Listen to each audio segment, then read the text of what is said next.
Berikut adalah aksi nyata modul 1.4 tentang budaya positif, mewujudkan budaya positif di sekolah melalui kesepakatan dan keyakinan kelas, serta diseminasi budaya positif. Saya calon guru penggerak angkatan 8 dari Kabupaten Mojokerto. Berikut ini adalah rancangan tindakan untuk aksi nyata. Latar belakang, murid tidak suka peraturan karena selama ini jika mereka melakukan pelanggaran, maka akan mendapatkan hukuman dan cenderung akan mempermalukan dirinya. Adapun tujuan dari aksi nyata ini adalah menciptakan murid yang merdeka dan disiplin diri yang kuat, dan menumbuhkan budaya positif di sekolah dengan meyakini nilai-nilai kebajikan universal. Adapun tolak ukur dari tindakan ini adalah terbentuknya keyakinan kelas melalui kegiatan kesepakatan kelas yang dilakukan wali kelas dan siswa. Siswa mampu menerapkan dan menjalankan keyakinan kelas yang telah dibuat. Liminasa tindakan. Langkah-langkah tindakan yang akan dilakukan adalah: yang pertama, menghadap kepala sekolah, menjelaskan pentingnya penanaman budaya positif dan keyakinan kelas di sekolah, serta meminta izin untuk mendiseminasi bersama rekan guru. Yang kedua, mengumpulkan rekan guru untuk melakukan diseminasi pemahaman materi budaya positif dan keyakinan kelas, serta segitiga restitusi. Ketiga, berkoordinasi dan berkolaborasi dengan wali kelas untuk membuat keyakinan kelas di kelas masing-masing. Yang keempat, memantau, merefleksi, dan mengevaluasi keyakinan kelas yang telah dibuat.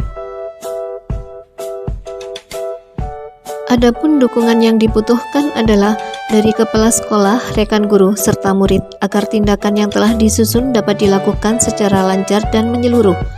Sarana dan prasarana untuk menumbuhkan budaya positif di sekolah, dan orang tua dalam melakukan budaya positif di rumah.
Ibu yang saya hormati, pada hari ini saya akan memberikan pemaparan tentang penerapan budaya positif.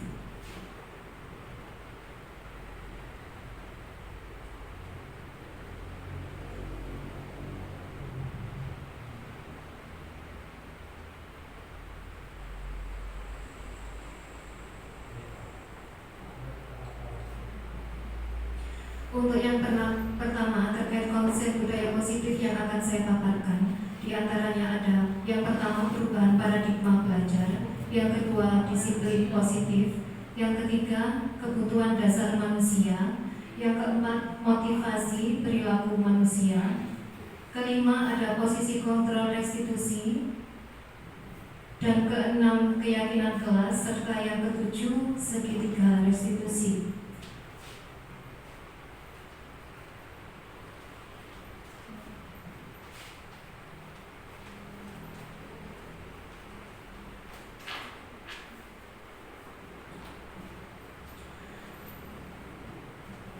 Pada poin pertama, yakni pembelajaran dengan paradigma baru. Pembelajaran paradigma baru merupakan pembelajaran yang berorientasi pada penguatan kompetensi dan pengembangan karakter yang sesuai dengan profil pelajar Pancasila. Di sini profil pelajar Pancasila adalah perwujudan pelajar Indonesia sepanjang hayat. Ada 6 dimensi dari profil pelajar Pancasila. Yang pertama ada beriman dan bertakwa kepada Tuhan Yang Maha Esa serta berakhlak mulia, dan ini bisa kita implementasikan pada sekolah kita, yakni perwujudan nilai-nilai agama yang dapat kita terapkan terhadap anak didik mengenai pembelajaran tentang agama yang selama ini mungkin sudah kita terapkan, seperti halnya anak-anak sholat zuhur berjamaah, kegiatan istighosa, serta keagamaan yang lain seperti halnya merayakan hari besar Islam gitu ya. Dan juga bisa kita selipkan pendidikan karakter budi pekerti terhadap anak didik seperti yang sebelumnya saya ungkapkan. Mungkin budaya 5S ada senyum, salam, sapa, sopan, dan santun untuk pendidikan karakter terhadap peserta didik. Yang kedua, dimensi dari profil Pancasila adalah berkebinekaan global. Yang ketiga, gotong royong. Keempat, kreatif. Kelima, bernalar kritis. Dan yang keenam, mandiri.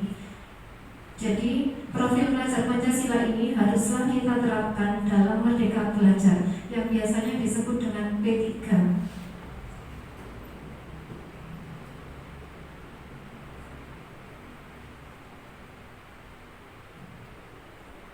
Yang selanjutnya ada disiplin positif. Untuk menciptakan siswa yang merdeka, maka syarat utamanya harus mempunyai disiplin yang kuat yang berasal dari motivasi internal. Jadi yang dimaksudkan di sini adalah penanaman budaya positif penanaman disiplin positif terhadap peserta didik. Sekiranya anak mempunyai kesadaran dari dalam dirinya sendiri, yakni motivasi internal. Jadi atas motivasi dalam diri peserta didik. Jika tidak, maka diperlukan motivasi eksternal. Eksternal itu adalah dorongan dari luar, seperti halnya kita, dari Bapak Ibu guru terhadap murid. Jika murid tidak dapat menumbuhkan motivasi dari dalam diri, maka ada dorongan eksternal dari kita sebagai bentuk penanaman disiplin terhadap anak. Menurut Diana Gosek, disiplin berasal dari bahasa Latin yang berarti belajar. Disiplin dapat membuat seseorang menggali semua potensi dirinya untuk mencapai sesuatu tujuan menjadi sesuatu yang dihargai dan bermakna. Yang diharapkan di sini adalah kita memberikan penanaman terhadap peserta didik untuk dapat berbudaya disiplin yang muncul dari dalam dirinya sendiri. Jadi peserta didik mempunyai kesadaran diri, dia harus berlaku disiplin di dalam sekolah tanpa adanya paksaan atau misalkan biasanya kita dalam membudayakan disiplin terhadap anak, kita memberikan hukuman. Kita menakut-nakuti anak dengan sebuah hukuman. Jika kamu tidak mematuhi peraturan di sekolah, maka ibu akan memberikan sanksi. Nah, jika kamu tidak memakai atribut lengkap pada saat upacara, maka sanksinya kamu harus berdiri di depan dan menyanyikan lagu Indonesia Raya, seperti itu. Itu namanya dorongan dari eksternal. Yang kita harapkan di sini adalah kita memberikan pengarahan terhadap peserta didik agar dia mampu untuk berlaku disiplin, tapi atas dasar keinginan sendiri, dari atas kesadaran dirinya sendiri tanpa ada paksaan ataupun ancaman hukuman dari bapak ibu guru gitu.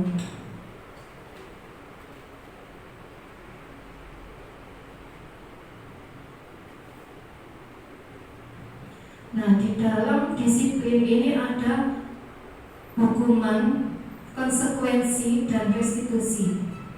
Pada poin hukuman, yang pertama, sistem tidak akan berjalan bila murid tidak takut. Nah, ini ketika kita memberikan aturan terhadap siswa, dan ketika siswa itu tidak mematuhi aturan terhadap kita, tidak punya rasa takut, maka dia tidak akan tergerak untuk melaksanakannya. Yang kedua, konsekuensi. Melakukan monitoring terus-menerus dari guru. Jadi, guru harus melakukan monitoring secara terus-menerus terhadap siswa. Ketika kita memberikan aturan terhadap siswa, misalkan kita memberikan hukuman, konsekuensi atas tindakan yang siswa lakukan, kita harus selalu ada di tempat memonitor. Ketika kita meninggalkan, maka belum tentu siswa itu akan tetap melakukan apa yang kita perintahkan, karena sifatnya hanya takut kepada bapak ibu gurunya. Tapi ketika kita hadir kembali, siswa bergerak lagi. Misalkan kita menghukum dengan cara push up 150 kali, terus kita tinggal. Belum tentu ia melakukannya, tetapi ketika kita hadir kembali, bapak ibu guru kembali melakukan, karena dia tidak tumbuh motivasi internal dari dalam dirinya, tapi atas paksaan atau dorongan dari orang lain. Selanjutnya, pada poin restitusi, murid belajar bertanggung jawab dalam perilakunya. Jadi, aturan yang dibuat ini bertujuan untuk memberikan murid sebuah tanggung jawab atas apa yang harus dilakukannya. Nanti ada poin restitusi, saya jelaskan setelahnya.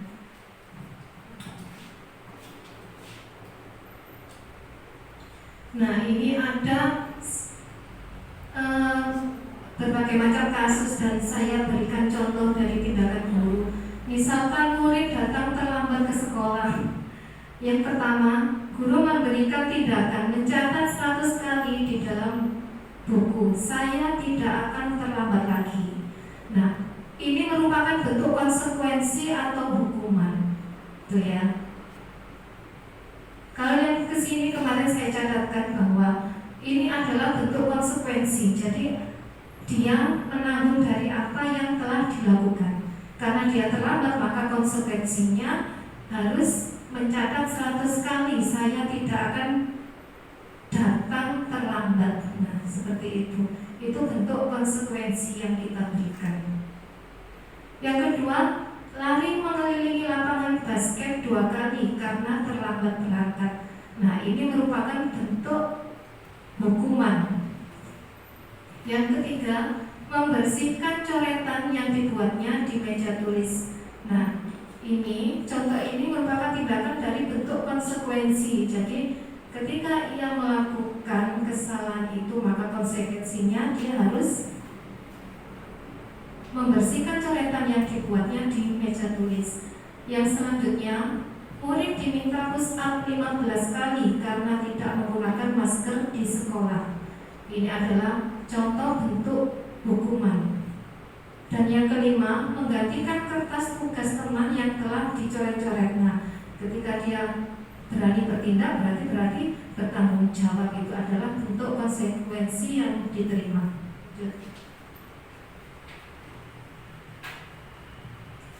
Pada poin berikut, motivasi perilaku manusia.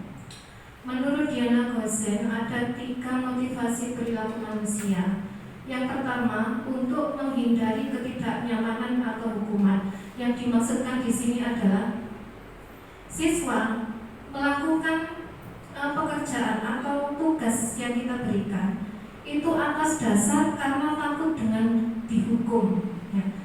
Atau mungkin kita, Bapak Ibu guru, kita melakukan tugas, saya datang lebih pagi, saya memberikan tanggung jawab terbaik terhadap siswa karena agar saya dinilai sebagai guru yang itu ya. Jadi agar saya tidak dimarahi Bapak Iji, seperti itu.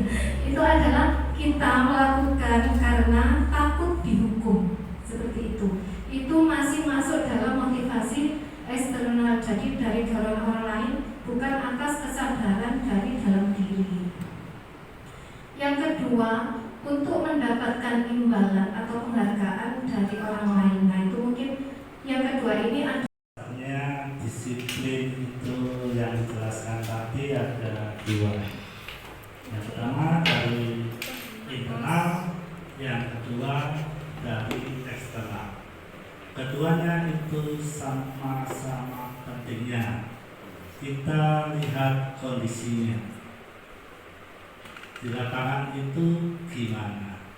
Pada dasarnya disiplin itu yang paling baik yaitu dimulai dengan kasih sayang. Itu yang ideal.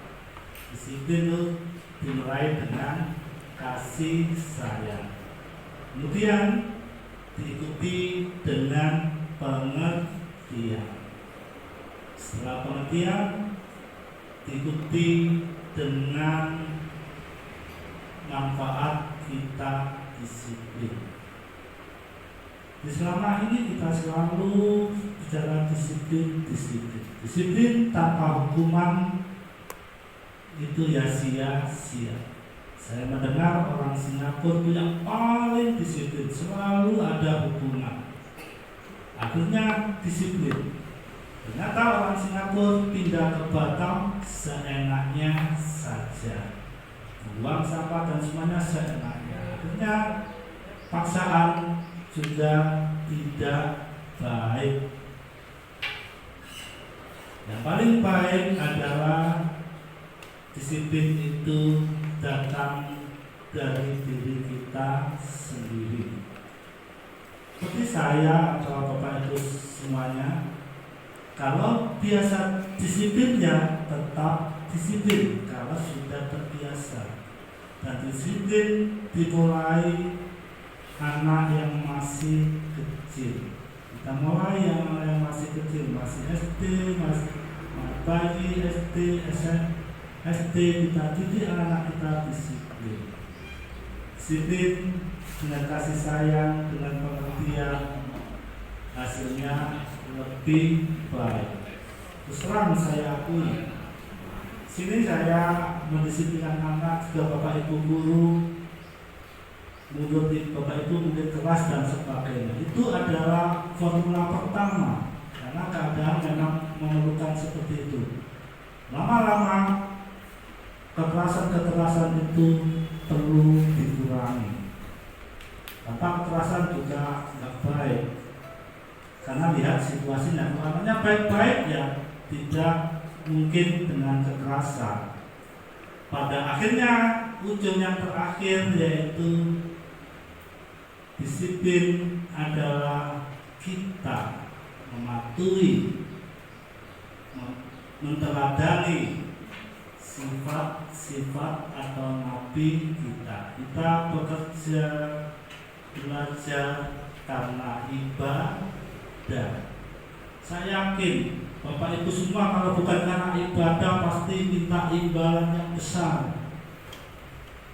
Pasti yakin gaji harus besar, semuanya besar, dan macam-macam. Seperti itu. Kalau bekerja atau apapun kita niat ibadah, kita tidak perlu mendapatkan reward dari orang lain dan sebagainya. Reward kita yaitu dari Allah. dan keberhasilan anak-anak kita di masa depan. Makanya saya mohon Bapak Ibu guru semuanya belajar menyenangkan anak dulu. Anak kita senangkan dulu. Kalau kita dekat sama anak, menyenangkan anak, anak bisa kita kendalikan.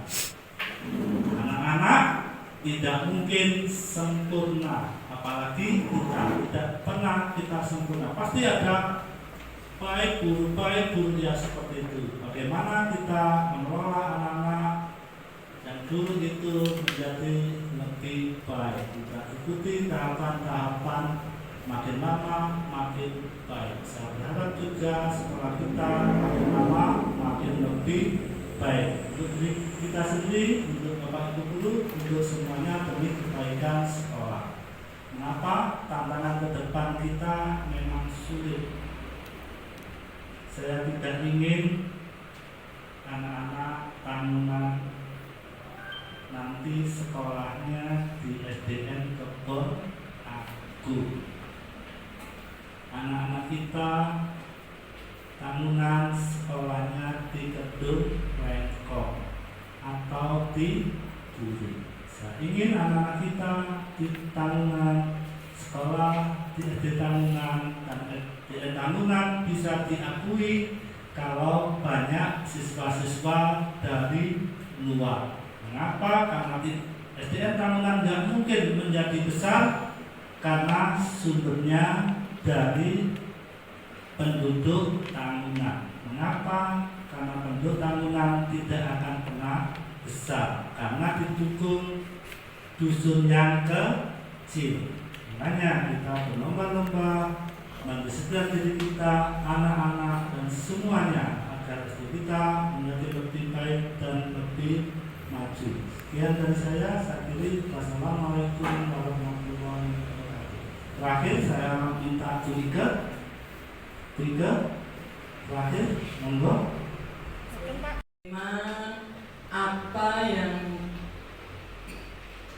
ada pada paparan tadi perlu kita aplikasikan di dalam sekolah kita supaya budaya-budaya positif atau kebiasaan-kebiasaan positif terhadap anak didik itu kita laksanakan dan juga tidak ada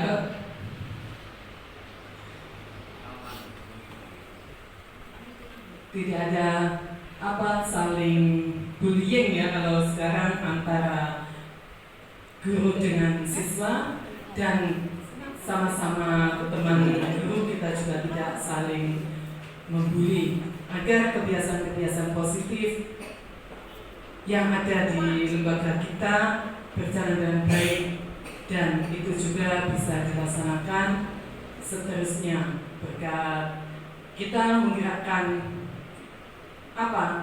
guru penggerak, menggerakkan teman-temannya dan menggerakkan semua kegiatan yang ada di SDN Tangunan.